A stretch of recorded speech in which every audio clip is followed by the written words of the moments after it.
The Menu, out in theaters, new dark comedy thriller starring Anya Taylor-Joy, Ralph Fiennes, Nicholas Hoult, Hong Chow, and John Leguizamo.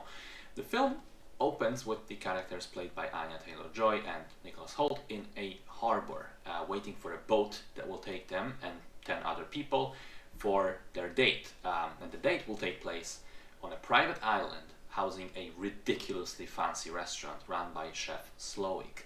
The idea there is that, over the course of the evening, the guests are presented with a carefully crafted menu, which is not only delicious, but like art, is meant to carry a symbolic meaning for the guests to decipher. But this night will be slightly different than all of the others, because the theme of the menu quickly turns from strange to bloody. That's as much as I'm saying about the specifics of the plot. What I will say is that the film explores themes of class warfare, of the rich being caught up in their bullshit, decadent lives, of how those same rich people can easily ruin and spoil a form of art just by coming into its world and trying to participate for the wrong reasons and making it elitist also for wrong reasons.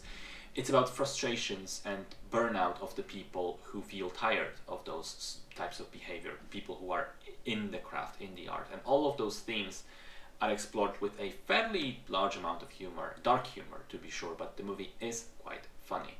Also, in a way, the menu is an interesting parallel to Willy Wonka and the Chocolate Factory. If you think about it, the way the story has a number of guests who each represent a different vice coming to this place, of the food-related place that is supposed to be, a dreamland, but is much darker than it would initially seem.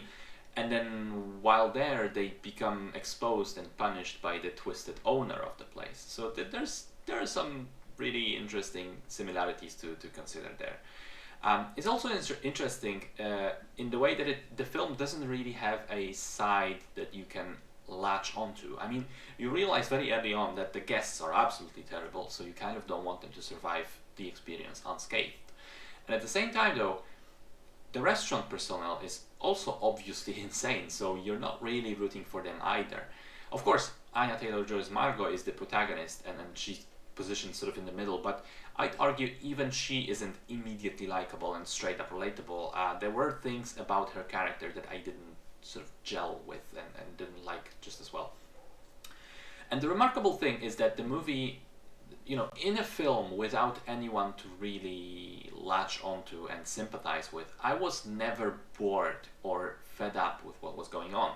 The film is very well paced.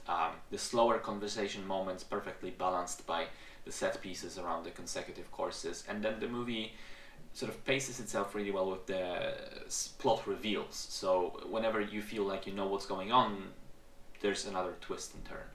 I never found myself checking the time, being just completely immersed in what was going on in the movie.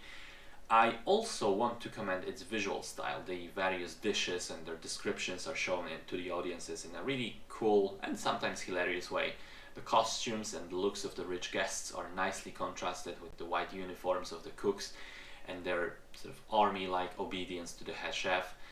The performances are great from everyone in the film. I mean, the main trio is obviously amazing at playing off of one another, but I also really enjoyed Hong Chow and her character's interactions with the guests. I thought that they were all really darkly hilarious. And I really liked the ending, which felt like a bit like a reverse ratatouille, and also features a really appetizing looking dish, but I won't spoil the specifics. Yeah, I liked it. I thought it was a well-made, pretty original film, which skirts the line between comedy and thriller rather well, and ends up pretty enjoyable all around.